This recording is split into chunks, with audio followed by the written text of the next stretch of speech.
This primary document comes from the Federal Writers Project that was done in 1930, and they had a task to speak to 2,000 former enslaved and get an interview, right? They wanted to hear their story.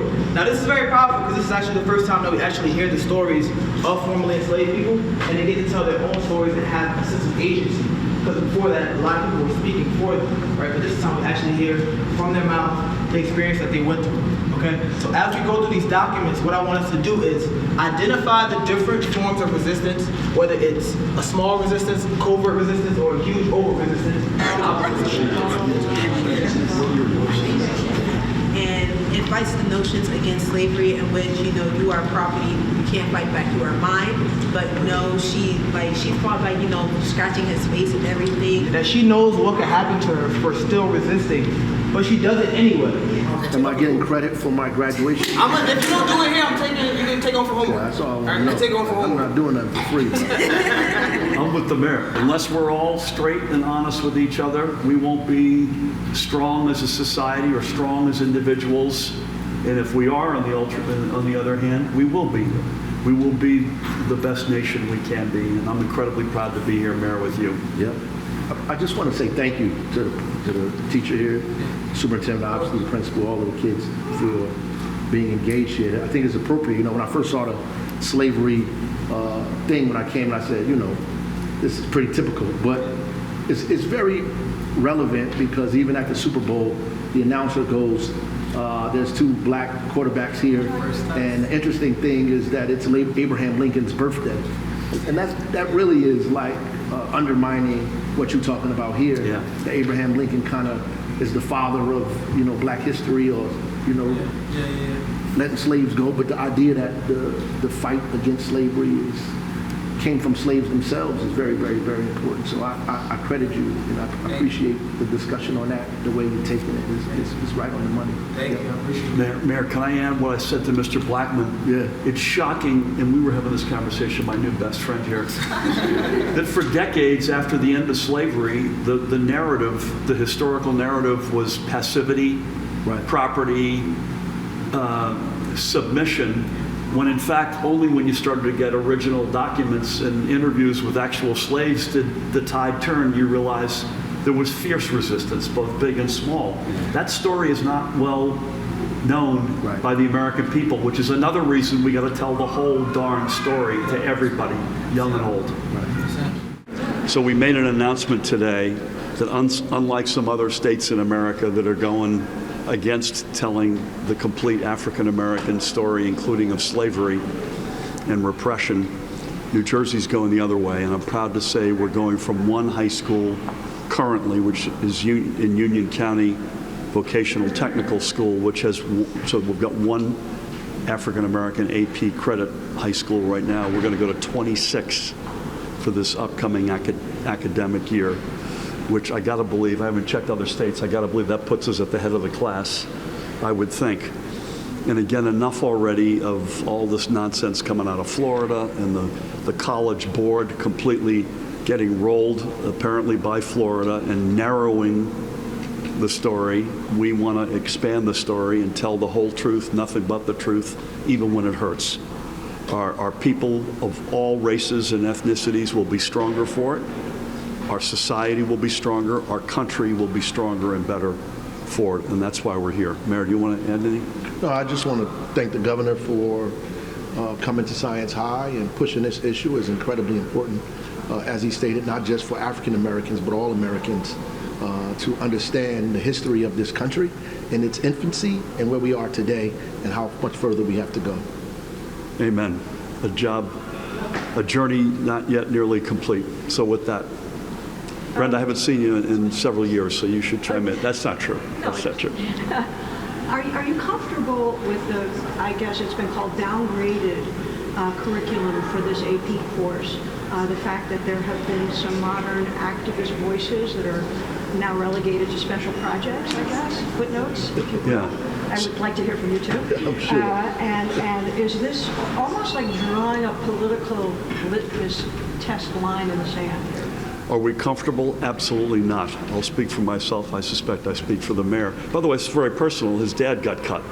among other things. Now, is it okay to add Colin Powell and Condoleezza Rice? Absolutely. I know them both. I've worked with them both. But the stuff that was taken out is outrageous. And that is political. We're not the political ones here. We're Americans standing up. We got to tell the whole story of our country, whether we like it or not, whether you like it or not. But this nonsense in Florida and the acquiescing of the College Board is shameful. Now, you're absolutely right, Brenda. It's now left to the district, I assume the district and the actual instructors, to build back into the curriculum as they see fit. And God willing, in New Jersey, there will be a lot of building back of the stuff that was taken out. But let me be emphatic. I'll speak for myself. I suspect for the mayor. Are we comfortable where it landed? Absolutely not. Anything you want to? Yeah, I would say that it makes you very uncomfortable, the fact that, the country is being rolled back. There are people who have fought, even lost their lives to make sure that there was not just African-American studies, but women's studies, Chicano studies, Asian studies, that the whole gamut of what America is expressed and studied intellectually at the university level. And the College Board is where that begins, particularly at high school. And it just doesn't make sense that the College Board would limit the universal ideas that are available in this country. Governor, you haven't called out DeSantis by name, but you're saying that, I guess he would argue that... I'm happy to call him out by name. This begins with Governor Ron DeSantis in Florida, and it's unacceptable and frankly shameful. And you're calling him out for being political about this. His argument is that it's the woke is being political. What makes this the right side of history, in your words? Yeah, and I want the mayor, Portly the mayor, to give it in his words. When they call something woke, they're changing the subject. They're dividing us, and they're denying actual, verifiable American history, whether we like it or not. And I think they think if they can hide from that history, that, quote unquote, we will be better for it. It'll be the other people's issue.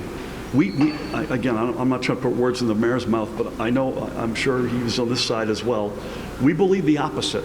As painful as this might be, including for non-blacks in this country, we have to face this history straight up. And by doing so, we will all be stronger and better for it, including our society and our country. One example we just talked about inside, and this is a shame on me. I did not realize the stark turn of the telling of history of slavery between the notion that slaves were property and passive and not resisting, to the inflection point, which I think they said started in the 1930s with slaves who were still alive, telling their own story, and you recognize that resistance at all levels, both overt, covert, big and small, was rampant. I don't think most Americans understand that, and that is shameful, and if you don't teach it, the next generation won't understand it either. Well, I don't have a problem being woke, because the opposite of that is being sleep. So if they're trying to make being woke political, it just doesn't make sense. They're telling everybody that they should be asleep so they can do things that they have no business doing, or say things that doesn't make sense, or undermine the democracy in this country. I don't have an issue with that. What they have done is politicized it such a way that people are afraid to say that we should study African American history, that we should allow the LGBT community to have rights, that there are more cultures in this country that make America what it is, not just the traditional thing that's taught in school. We don't have to teach white history because it's taught every day. Amen. Anybody else? On another topic. Well, could you update That's us? where I go, Doug. Happy Valentine's Day to the First Lady. Could you update us on the Michigan shooting, Ewing connection, and what's going on? So I'm going to rely on the statement that I believe it was the Ewing police put out, which is that there was indications that there was a nexus of this gentleman back in Ewing. They have run that to ground. Again, I'm paraphrasing what the Ewing police said, but I believe they have said something to akin. They're satisfied that there is no ongoing security risk. Out of an abundance of caution, the schools were closed today. God willing, they're planning on reopening tomorrow with, not surprisingly, a heavy police presence. Can I ask one more question? Sure, real quick. And then Matt. and Matt. I'm testing my, actually, we'll go to Matt because we'll go back and forth, please. Real quick, the suicide of the 14-year-old young girl. Two state agencies put out a statement. Yep. Will there be any sort of agency, department investigation, anything from the state in terms of bullying in that school in particular, or just statewide? Yeah, I can't say specifically, but the answer will be yes. We always look in the mirror after something like this, and this is an awful, awful, awful tragedy. Of all the tragedies that we've lived through, and we've lived through, unfortunately, quite a bit of late, this is right up there, this precious little 14-year-old girl. I signed I forget what it's called, bullying Bill of Rights or something a couple of years ago, which has had a big impact, but clearly not a universal impact. It's the reason why the project that I've chosen to pursue as National Governors Association chair is strengthening mental health among our youth. Just an awful result, but the answer is there has to be something here. We can't react to something with nothing. Please, this is the last one though. All right. Oh, come on. Yeah, you go. Okay. The councilwoman that was killed in Cedarville. No news, no update there. God love her. I mentioned this last week. I spoke to her mom and dad. Just an awful tragedy, but I've got no news to make on that front. On Sam Thompson,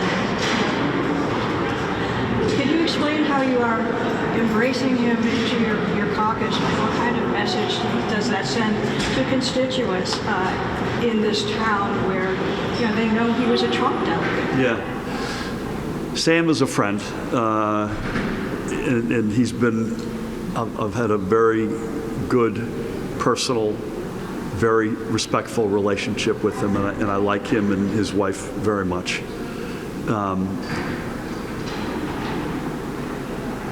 He has the right as an American to sign up for whatever party he signs up for, and he's chosen to sign up as a Democrat. And I have welcomed him into the fold. I would suggest that as we're known as the Big Tent Party, this is good proof of that we're not always going to be in the exact same place together on this issue or that issue. But I think Sam's raising his hand and saying, listen, I haven't changed, but my old party has changed, and therefore I want to sign up for the Democratic team. That's something I welcome. And I'll leave it at that. Thank you all very much. Thank you.